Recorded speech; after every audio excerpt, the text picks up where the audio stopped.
आज आपण new topic बघणार आहोत. Chapter number 10th human health and disease. Before that सगळ्यांना टीचर्स डेच्या शुभेच्छा. Happy teachers day. Chapter number 9 आपण बघितला, एनहॅन्समेंट ऑफ फूड प्रोडक्शन. त्याच्यानंतरचा हा चॅप्टर आहे, त्याच्या अगोदरचा चॅप्टर आहे, तो चॅप्टर नंबर 11 होता. हा चॅप्टर नंबर 10 आहे. चॅप्टरचं नाव आहे ह्युमन हेल्थ. आता what is mean by health? ठीक आहे. तर आता सध्याची जी परिस्थिती आहे कोविड-19ची, ह्याच्यामध्ये एकच म्हटलं जातं की आरोग्य हीच खरी धनसंपत्ती. आपल्या मराठीमध्ये एक छान स्लोगन आहे, एक छान असं वाक्य आहे की आरोग्य हीच खरी धनसंपत्ती. म्हणजे काय की आता सध्या पैसा, तुमची इस्टेट, तुमचं नॉलेज ह्याला जास्त महत्त्व नाही आहे. आता महत्त्व कशाला आहे? तुमच्या हेल्थला आहे, तुमच्या इम्युनिटीला आहे. ओके, तुमची जी पर्सनॅलिटी आहे तिला महत्त्व आहे.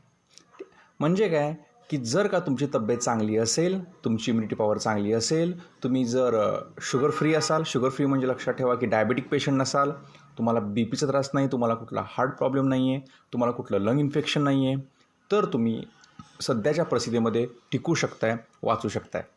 याचा अर्थ तुम्ही बघत असाल की आत्ता सध्या ह्या 8 दिवसामध्ये आपल्या भागामध्ये कोविडच्या पेशंटचा जो रेट आहे हा खूप वाढलेला आहे. नंबर 1. नंबर 2, डेथ रेटसुद्धा वाढलेला आहे. जी लोकं अबाव 60 आहेत, की ज्यांना बी पी, शुगर असे काही त्रास आहेत, ते सुद्धा इथं त्याला बळी पडलेले आहेत. बरोबर आहे. तुम्ही जर बघितलं तर वेगवेगळे आपले मंत्री किंवा आपले बॉलिवूडमधले स्टार्स, प्रत्येकांना हे इन्फेक्शन झालेलं आहे. नंबर 1. आणि नंबर 2, त्याच्यामध्ये काही जणांना डेथ पण आला आहे किंवा डेथलासुद्धा सामोरं जावं लागलं आहे. याचा अर्थ सगळ्यात महत्त्वाचा हा चॅप्टर आहे असं मी समजेन. ह्याला नीटलासुद्धा महत्त्व आहे. आणि आपल्या स्टेट बोर्डनं प्रत्येक सिलेबसमधला, प्रत्येक चॅप्टरमधला काही पार्ट कट केला आहे, पण ह्या टॉपिकमधला कुठलाही पार्ट कट केलेला नाही आहे. का? हा टॉपिक आपल्या हेल्थ रिलेटेड आहे. बरोबर आहे, आपल्या तब्येतीच्या रिलेटेड आहे. त्यामुळे लक्षात ठेवा की ह्या चॅप्टरमध्ये आपल्याला हे सगळं काही डिस्कस करायचं आहे अगदी डिटेलमध्ये. ओके, टॉपिकचं नाव काय बघा, ह्युमन हेल्थ.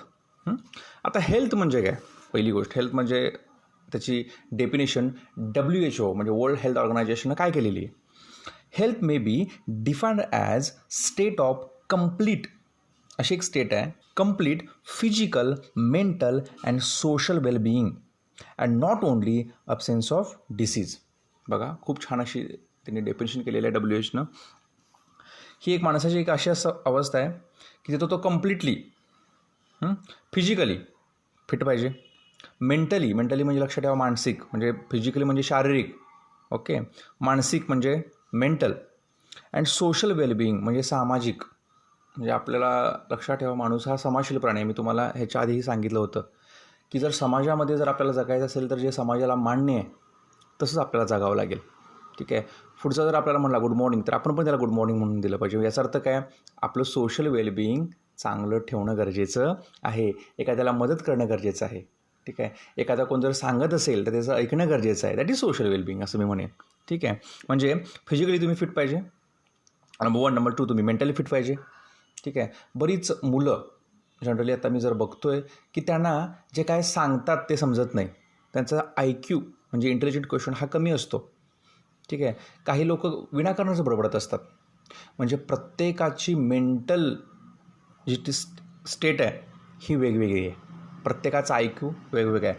तर in generally mental, social well-being and not only absence of disease, आणि त्या व्यक्तीला कुठल्याही प्रकारची व्याधी, कुठल्याही प्रकारचा डिसीज नसला पाहिजे. तर तो व्यक्ती काय आहे? फिट आहे. तो व्यक्ती काय आहे? हेल्दी आहे. त्यालाच आम्ही काय म्हणतो आहे? हेल्थची डेफिनेशन. मग पुढचा प्रश्न आहे की व्हॉट इज डिसीज? मग डिसीज म्हणजे काय? ठीक आहे. Any functional or physical change from the normal state that cause, बघा आपल्या बॉडीमध्ये असा काही फिजिकल चेंज झाला आहे, ओके, किंवा असा काही फंक्शनल चेंज झाला आहे की ज्यामुळं आपली बॉडी आधी नॉर्मल होती, आता ती नॉर्मल राहिली नाही.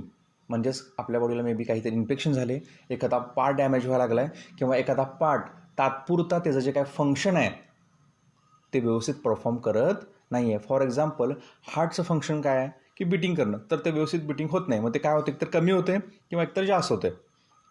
ठीक आहे, त्याला मी म्हणतो हायपरटेन्शन. बरोबर आहे. तर काही म्हणजे जी आधीची स्टेट आहे नॉर्मल स्टेट त्याच्यापेक्षा वेगळं, आणि हे असं झाल्यामुळं कॅन कॉज डिस्कम्फर्ट. त्यामुळे डिस्कम्फर्ट होते, व्यवस्थित वाटत नाही, डिसॅबिलिटी, इम्पेअर्स. ठीक आहे, म्हणजे लक्षात ठेवा, जे काय त्याचं काय काम आहे किंवा बैचेने वाटणं, ठीक आहे, थोडंसं वेगळं वाटणं, disability. The health of living organism is called disease.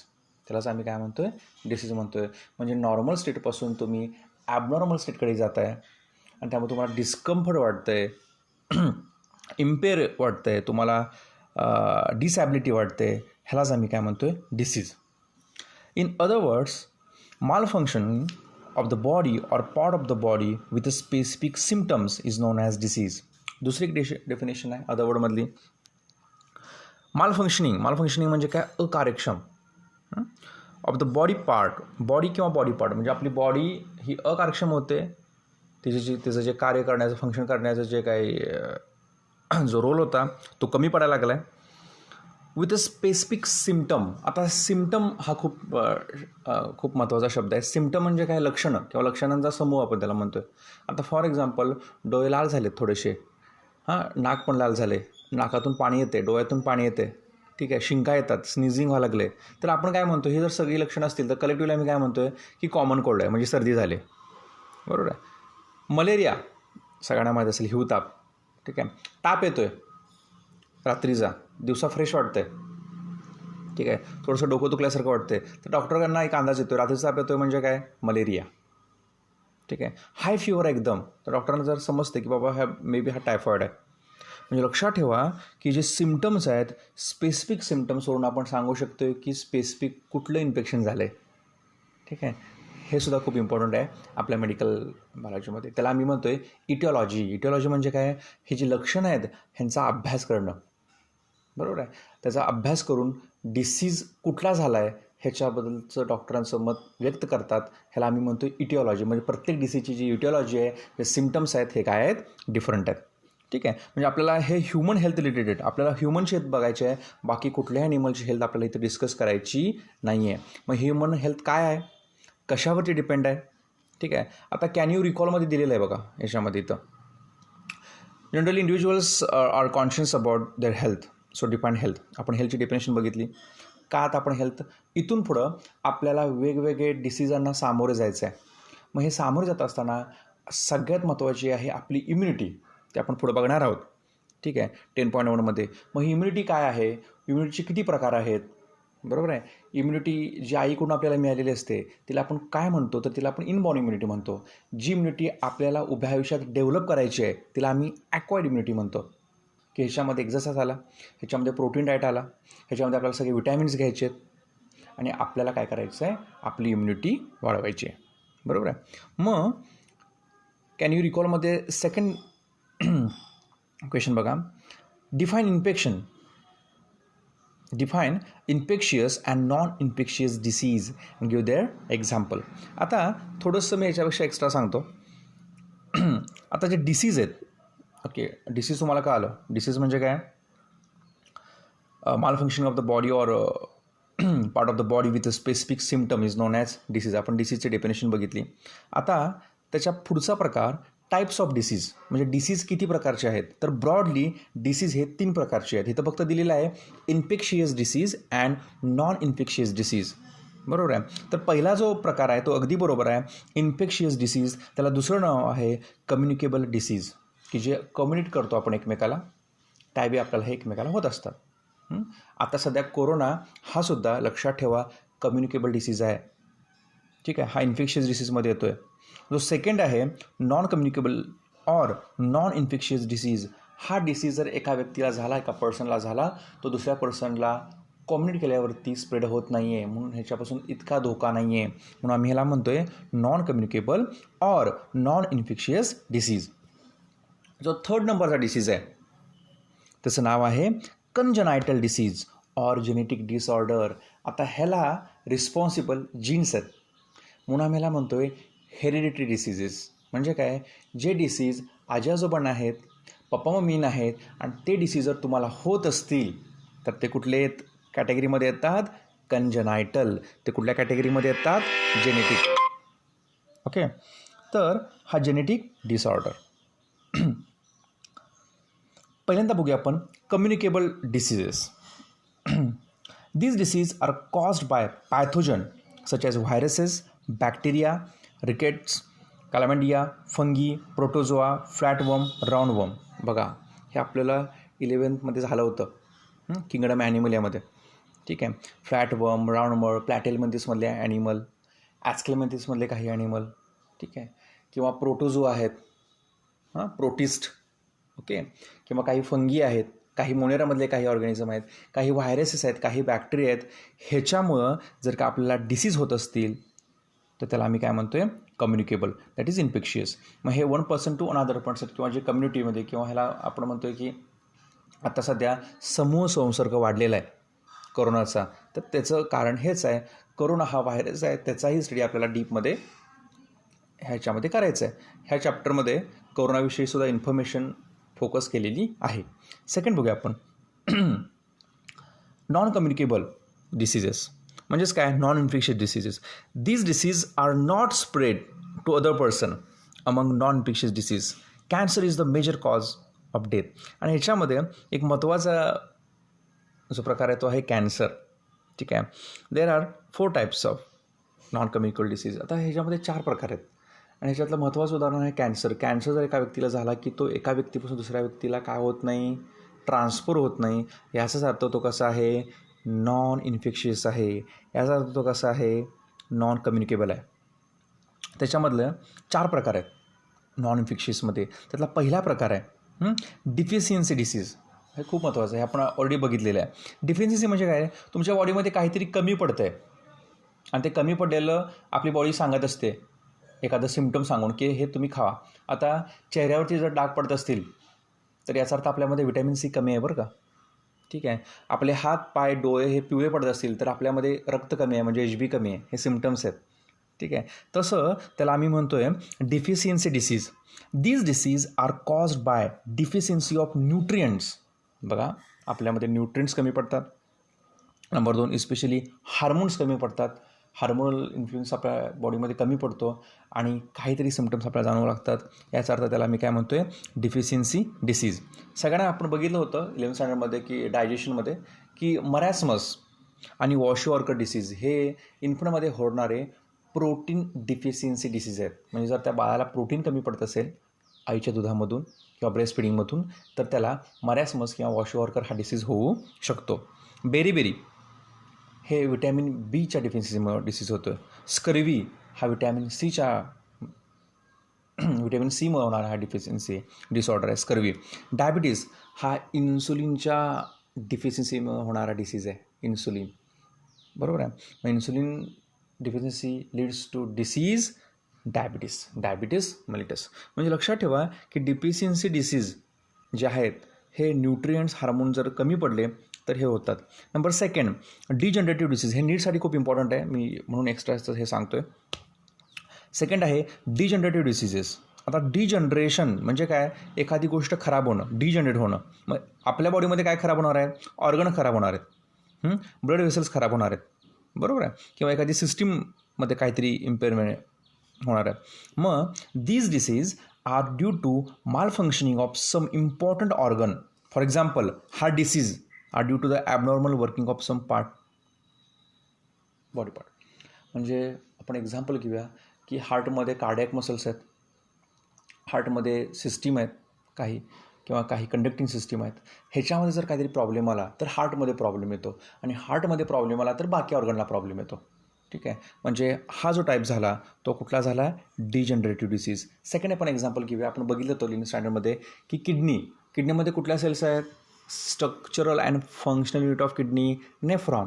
मग हे ज्या नेफ्रॉन आहे, जर एखाद्या व्यक्तीला नेफ्रायटिस झाला म्हणजे नेफ्रॉन ज्या सेल्स आहेत त्या जर डॅमेज झाल्या तर किडनी डॅमेज झाली तर किडनीचं जे काय काम आहे अल्ट्रा फिल्ट्रेशन, सिलेक्टिव्ह रिअब्सॉर्प्शन, सिलेक्टिव्ह हे होणार नाही आहे. म्हणून आम्ही ह्याला काय म्हणतो आहे, डिजनरेटिव्ह डिसीज. थर्ड डिसीज आहे ॲलर्जिक डिसीज. बघा मी काय म्हणतो आहे, थर्ड ॲलर्जिक डिसीज म्हणजे नॉन कम्युनिकेबलमधला थर्ड टाईप ॲलर्जिक डिसीज. प्रत्येक व्यक्तीला कशाची ना कशाची तरी ॲलर्जी आहे, बरोबर आहे. कुणाला सोन्याची आहे, कुणाला मातीची ॲलर्जी आहे, कुणाला डस्ट ॲलर्जी आहे, कुणाला एखाद्या व्यक्तीची ॲलर्जी असते. एखादा व्यक्ती आपल्याला दिसला तर त्याला कसं तरी होतं, बरोबर आहे. म्हणजे कुणाला कशाची ॲलर्जी आहे हे काय आपण सांगू शकत नाही. कुणाला खरं म्हणजे सोन्याची ॲलर्जी आहे, कुणाला खोटं म्हणजे सोनं नसेल तर ॲलर्जी येते. प्रत्येकाची ॲलर्जी ही वेगळी आहे, लक्षात ठेवा. काहींना कपड्यांची ॲलर्जी असते. नवीन कपडे जर घातले तर अंगावरती रॅशेस उठतात, बरोबर आहे. बऱ्याच जणांना मॉस्किटोची ॲलर्जी असते. मॉस्किटो जर बाईट झाला मॉस्किटोचा तर अंगावरती रॅशेस उठतात. म्हणजे प्रत्येकाची ॲलर्जी आहे. अगदी स्वतःच्या डॅन्ड्रफची सुद्धा आपल्याला ॲलर्जी असू शकते, ठीक आहे. किंवा ॲनिमल डॅन्ड्रफ म्हणजे कुत्रं मांजर असेल त्यांच्याबरोबर जर तुम्ही त्यांच्या केसाबरोबर खेळाल तरीसुद्धा तुम्हाला ॲलर्जी होऊ शकते, दमा होऊ शकतो, अस्थमा होऊ शकतो. म्हणजे ह्याला मी म्हणतो आहे थर्ड टाईप आहे allergic disease. These disease are caused when the body becomes hypersensitive to certain foreign substance. For example, asthma is an allergic disease. ठीक आहे. तर अस्थमा हा जो प्रकार आहे हा ॲलर्जिक डिसीजमध्ये येतो. Number 4 cancer. महत्त्वाचं आहे सगळ्यात. सध्या मोठा विषय आहे सगळीकडे cancer. It is cause due to uncontrol growth of certain tissue in the body किंवा अनकंट्रोल सेल डिव्हिजन. आपल्या बॉडीमध्ये जे सेल डिव्हिजन होतं एकाच्या 2, 2च्या 4, 4च्या 8 असं सेल डिव्हिजन होत असतं नॉर्मली. पण अचानक एकाच्या 10, 10च्या 100 हे जे अनकंट्रोल त्याच्यावरची जो कंट्रोल आहे मायटोसिस मेयोसिसचा हा कंट्रोल पूर्णपणे सेलचा संपतो, कंट्रोल पूर्णपणे थांबतो आणि त्यावेळी कॅन्सर सेल्स आपल्या बॉडीमध्ये ग्रो व्हायला लागतात आणि त्याला आपण काय म्हणतो आहे कर्करोग किंवा कॅन्सर. लक्षात आलं का. तर कॅन्सरचे पण भरपूर प्रकार आहेत ते आपण पुढे बघणार आहोत स्पेशली. नंबर 5 आहे नंबर 5 मेंटल डिसऑर्डर्स. आता मेंटल डिसऑर्डर हा प्रकार हा वेगळा आहे, ठीक आहे. आता मेंटल डिसऑर्डर म्हणजे काय, these are depression, anxiety, mental disability etcetera. एखादा व्यक्ती आहे घाबरला आहे, एखादा व्यक्ती आहे डिप्रेशनमध्ये गेला आहे, ठीक आहे.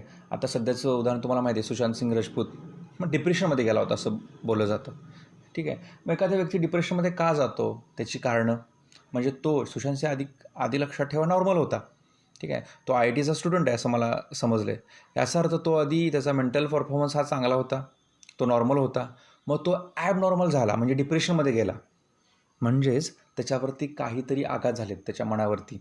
That is mental disorders. These are depression, anxiety, mental disability. Number 6ला येतं आहे लास्ट ॲडिक्शन म्हणजे नॉन कम्युनिकेबल नॉन इन्फेक्शियस डिसीजमधला हा 6 टाईप आहे ॲडिक्शन. आता ॲडिक्शन म्हणजे व्यसन. मी पुन्हा सांगतो सुशांत सिंग राजपूत हा ड्रग्ज घेत होता 3 ते 4 प्रकारचे, ठीक आहे. हल्ली ड्रग घेणं हे कॉमन झालं आहे, बरोबर आहे. ड्रग अब्यूज, अल्कोहोलिझम म्हणजे दारू पिणं, ठीक आहे. Number 3 tobacco abuse. आता टोबॅको अब्यूज म्हणजे तंबाखू खाणं. आपल्या इथं इंडियामध्ये मावा, गुटखा, तंबाखू, सिगार म्हणजे सिगरेट, गांजा, काही ड्रग आहेत, चरस आहे, मॉर्फिन आहे, नार्कोटिक्स काही वेगवेगळे ड्रग्ज आहेत, ठीक आहे. ह्याचं सेवन केलं जातं, ह्याचा नशा केला जातो आणि ही हल्ली कॉलेजची मुलं कॉमनली करतात, ठीक आहे. आता हे ॲडिक्शन आणि हे ॲडिक्शनमुळं लिव्हर किंवा ती नर्वस सिस्टीम पूर्णपणे त्या ड्रगच्या ताब्यात जाते आणि त्यामुळं तो व्यक्ती डिसीज स्टेटमध्ये जातो आणि ह्याला मी म्हणतो आहे ॲडिक्शन. म्हणजे ॲडिक्शन हा सुद्धा एक प्रकारचा काय आहे डिसीज आहे, हे लक्षात ठेवा, ठीक आहे. सगळ्यांना माहीत असेल की एखादा अल्कोहोलिक व्यक्ती, दारुडा व्यक्ती ह्याला किती जरी सांगितलं तर तो दारू सोडण्याचं काम शक्यतो करत नाही, तो दुसऱ्याला सल्ले देत असतो, ठीक आहे. तर लक्षात ठेवा की हा प्रकार जो आहे ॲडिक्शन हा त्याच्यातला लास्ट पार्ट आहे नॉन कम्युनिकेबल. म्हणजे मला वाटते non communicable that is non infectious डिसीजमध्ये एकूण किती प्रकार आहेत, 6 प्रकार आहेत. त्यातला पहिला कुठला डिफिशियन्सी डिसीज, सेकंड कुठला डिजनरेटिव्ह डिसीज, तिसरा कुठला ॲलर्जिक डिसीज, चौथा कुठला cancer, number 5 mental disorder and number 6 addiction, ठीक आहे. इथं हे 6 जे सब टाईप्स आहेत नॉन कम्युनिकेबल आणि नॉन इन्फेक्शियस डिसीजचे आपण बघितलेले आहेत. जो लास्ट टाईप आहे डिसीजचा त्या डिसीजचं नाव आहे जेनेटिक डिसीज किंवा जेनेटिक डिसऑर्डर्स ऑर कंजनायटल डिसीजेस. बघा हां, कंजनायटल डिसीजेस की जे डिसीज आपल्याला आपले जे पॅरेंट्स आहेत, ग्रँडपॅरेंट्स आहेत त्यांच्याकडून आपल्याकडे येत असतात व्हाया जीन्स, ठीक आहे. ह्याच्यामध्ये त्या व्यक्तीचा कुठलाही दोष नसतो. मग असे कुठले डिसीज आहेत रे आपल्या कम्युनिटीमध्ये की जे आपल्याला पप्पा मम्मी आजी आजोबा किंवा आपल्या तिकडून किंवा एकदम मॅटर्नल किंवा फॅटर्नलकडून येत असतात, म्हणजे मम्मीच्या तिकडून किंवा पप्पांच्या तिकडून येत असतात. असे कुठले डिसीज आहेत तुम्ही सांगू शकता, गेस करू शकता. त्यातला पहिला डिसीज आहे हिमोफिलिया. ठीक आहे. या हिमोफिलियामध्ये त्यालाच आम्ही म्हणतो आहे ब्लिडर्स डिसीज. म्हणजे एखादी छोटी जरी जखम झाली आणि जर ब्लिडिंग स्टार्ट झालं ते ब्लिडिंग थांबत नाही. Okay, haemophilia. या हिमोफिलिया ह्याला दुसरं नाव आहे रॉयल्स डिसीज. इंग्लंडची राणी इलिझाबेथ म्हणजे राजघराण्यातली कन्या, तिला हा डिसीज होता, म्हणून ह्या डिसीजचं दुसरं नाव आहे रॉयल्स डिसीज. ठीक आहे. कलर ब्लाइंडनेस म्हणजे तो व्यक्ती कलर आयडेंटिफाय करू शकत नाही. रेड कुठला आहे, ब्ल्यू कुठला आहे, ग्रीन कुठला आहे, सो कलर ब्लाइंडनेस. ठीक आहे. नेक्स्ट आहे फिनाइलकेटोन्युरिया. हा जो ही जी डिसऑर्डर आहे फिनाइलकेटोन्युरिया, ही एक प्रकारची डिसऑर्डर आहे की जसं थम्सअप, पेप्सी जसा कलर असतो ब्लॅक ब्राऊन, तशा प्रकारचं युरिन हा व्यक्ती सोडत असतो. आणि त्या युरिनमध्ये एक कंपाऊंड येतो आहे, त्याचं नाव आहे फिनाइलकीटोन. ठीक आहे. सो फिनाइलकेटोन्युरिया ही एक डिसऑर्डर आहे. आपण नंतर त्याच्यावरती डिस्कस करूया. अल्काप्टोन्युरिया, अल्बिनिझम पूर्णपणे ह्या व्यक्ती पांढरा खड असतात, त्यांचे डोळे केस सगळं पांढरं असतं, अल्बिनिझम. सिकल सेल ॲनिमिया ही एक डिसऑर्डर आता सध्या खूप मोठ्या प्रमाणात पाहायला मिळते. आपल्या ज्या RBCs असतात ब्लडमधल्या, ह्या RBC या डंबेल शेप असतात आणि ह्या व्यक्तीच्या RBC म्हणजे तुमच्या माझ्या आता RBC कशा आहेत, डंबेल शेप आहेत. ओके, तर ह्या व्यक्तीच्या RBC dumbbell shape to sickle cell होतात, म्हणजे चंद्राच्या आकारासारखा होतात, किंवा जसं विळा असतो शेतातला दॅट इज सिकल शेपच्या होतात. ओके, म्हणजे लक्षात ठेवा dumbbell shape to sickle shape. आणि जर असं होत असेल तर हे ॲबनॉर्मल आहे आणि त्या डिसऑर्डरचं नाव आहे सिकल सेल ॲनिमिया. नेक्स्ट आहे human genetic disorder due to chromosomal aberration. ठीक आहे. आपल्या ह्याच्यामध्ये काही असे डिसऑर्डर्स आहेत की जे क्रोमोझोम, तुम्हाला सगळ्यांना माहीत असेल की आपल्यामध्ये 46 क्रोमोझोम्स आहेत, बरोबर आहे. तर या क्रोमोझोममध्ये काहीतरी प्रॉब्लेम झाले, क्रोमोझोम वाढले किंवा कमी झाले. ठीक आहे. तर 3 डिसऑर्डर होतात. हे तुम्हाला ॲक्च्युली 9-10ला थोडंसं झालेलं आहे. आता आपल्याला आणखीन काही चॅप्टरमध्ये हे डीपमध्ये बघायचं आहे, तरी पण मी त्या डिसीजची नावं घेतो आहे आता. Number 1 down syndrome. ओके, 21 ट्रायसोमियाचं त्याला दुसरं नाव आहे down syndrome. Second Turner syndrome आणि थर्ड आहे क्लेनफेल्टर सिंड्रोम. आता मी ह्याच्याबद्दल काही तुम्हाला बोलत नाही, फक्त ही नावं लक्षात ठेवा. क्लेनफेल्टर, टर्नर आणि डाऊन हे जेनेटिक डिसऑर्डर्स आहेत. हे जेनेटिक ॲबनॉर्मॅलिटी आहेत की ज्यामुळं तो व्यक्ती ॲबनॉर्मल होतो आहे, नॉर्मल राहत नाही. आता कंजेनाइटल डिसीजमध्ये as a state earlier these are found in from birth. ठीक आहे. हे बर्थ डिफेक्ट डिसऑर्डर्स आहेत, डिसीज आहेत, म्हणजे अगदी जन्म झाल्यापासून ते अगदी तो मरेपर्यंत त्यांना हे फेस करावं लागतं. ठीक आहे. आता हे सगळे कॅन यू रिकॉल 2मधलं define infectious and non infectious disease, give their example. आपण एक्झाम्पल पण बघितले. ओके, आणि मी तुम्हाला हे सांगतो की हे इन्फेक्शियस डिसीज म्हणजेच कुठले डिसीज, तर कम्युनिकेबल डिसीज. ओके, दुसरं म्हणजे नॉन इन्फेक्शियस डिसीज म्हणजे कुठले डिसीज, तर नॉन इन्फेक्शियस डिसीज म्हणजेच नॉन कम्युनिकेबल डिसीज. आणि थर्ड जो आपण बघितला की जो इम्पॉर्टंट आहे की तो कंजेनायटल डिसीज म्हणजे कुठले डिसीज, तर जेनेटिक डिसऑर्डर्स. ओके, तर ठीक आहे. आता आपण थोडंसं बघूया की डिसीज एजंट्स, लास्ट पार्ट आहे ह्याच्यातला, डिसीज एजंट. आता कुठले एजंट आहेत की ज्याच्यामुळे त्या व्यक्तीला, पर्टिक्युलर व्यक्तीला म्हणजे हेल्दी मॅनला, नॉर्मल मॅनला तो डिसीज होतो आहे, म्हणजे तो ॲबनॉर्मल होतो आहे. मग हे जे एजंट्स आहेत ह्या एजंटचा आपण काय करूया, थोडासा अभ्यास करूया. आता त्याला दुसरं नाव दिलेलं आहे बायोलॉजिकल एजंट्स ऑर पॅथोजन्स. आता लक्षात ठेवा जे ऑर्गॅनिझम आपल्यासाठी घातक आहेत, आपल्यासाठी डेंजरस आहेत, त्याला आपण काय म्हणतो आहे, पॅथोजन. फॉर एक्झाम्पल जर आपण दही खातो आहे आपण, ठीक आहे, दह्यामध्ये बॅक्टेरिया आहेत लॅक्टोबॅसिलस म्हणून, तर त्या आपल्या फायद्याच्या आहेत. ह्या बॅक्टेरिया आपल्याला कुठल्या प्रकारचं हार्म करत नाही, इकोलाय. मग ह्या ज्या बॅक्टेरिया आहेत ह्या बॅक्टेरिया आपल्यासाठी महत्त्वाच्या आहेत, मग त्यांना आपण पॅथोजन म्हणू शकत नाही, हे लक्षात ठेवा. समजलं. आता सॉईलमधल्या रायझोबियम बॅक्टेरिया आपण काला बघितल्या, बेनिफिशियल आहेत, त्यांना आम्ही पॅथोजन म्हणू शकत नाही, बरोबर आहे. मग ज्या बॅक्टेरिया, जे व्हायरस, ज्या फंगस, जे प्रोटोझोआ, जे हेलिमेंथी, जे इन्सेक्ट किंवा जे इतर ऑर्गॅनिझम आपल्यासाठी हार्मफुल आहेत, त्याला आम्ही काय म्हणतो आहे, पॅथोजन्स. त्याला आम्ही काय म्हणतो आहे, बायोलॉजिकल एजंट्स. सेकंड आहे न्यूट्रिएंट एजंट्स. ठीक आहे, आता हे न्यूट्रिएंट एजंट जर आपल्यामध्ये कमी पडले, म्हणजे कार्बोहायड्रेट कमी पडलं, मिनरल्स कमी पडले, काही आयन्स कमी पडले, विटॅमिन्स कमी पडले, वॉटर कमी पडलं, प्रोटीन कमी पडल्यामुळे हार्मोन कमी पडले, सो न्यूट्रिएंट एजंट्स. ओके. तिसरे आहेत केमिकल एजंट्स. आता हे केमिकल एजंट्स बघा खूप महत्त्वाचे आहेत. ठीक आहे, आता आपल्या बॉडीमधले एंडेंजरस केमिकल एजंट्स आहेत. युरिया आहे, युरिक ॲसिड आहेत, हार्मोन्स आहेत, एन्झाईम्स आहेत. हे कमी पण पडून चालत नाहीत आणि जास्त होऊन पण चालत नाहीत. ठीक आहे, सो केमिकल एजंट्स आहेत, काही एक्झोजेनस केमिकल एजंट्स आहेत, काही गॅसेस आहेत, काही डक्ट्स आहेत, काही मेटल्स आहेत, काही फ्युम्स आहेत, काही ॲलर्जन्स आहेत, म्हणजे बाहेरचे ॲलर्जन्स की जे आपल्या बॉडीमध्ये आल्यावरती आपण ॲलर्जी दाखवतो आहे. ठीक आहे, काही फिजिकल एजंट्स आहेत, म्हणजे हीट आहे, कोल्ड आहे, ह्युमिडिटी आहे, प्रेशर आहे, रॅडिएशन. तुम्हाला सगळ्यांना माहिती आहे की बरेच लोक हॉस्पिटलमध्ये रॅडिएशनला एक्सपोज होत असतात आणि त्यामुळे त्यांना कॅन्सर होतो. ठीक आहे, काही इलेक्ट्रिसिटी, साऊंड ह्याच्याबरोबर राहत असतात, तर त्यांना वेगवेगळे डिसीज होत असतात. ठीक आहे, काही मॅकॅनिकल एजंट्स आहेत की ज्यामुळे आपल्याला इंजुरी होते, ॲक्सिडेंट होतो, फ्रॅक्चर होतं. ठीक आहे, किंवा डिसलोकेशन होतं आहे, म्हणजे पाय सरकतो आहे. ठीक आहे, किंवा आपले जे व्हर्टिबल कॉलम आहे त्यातल्या डिस्क सरकतात. भरपूर त्याच्यामध्ये प्रॉब्लेम आहेत.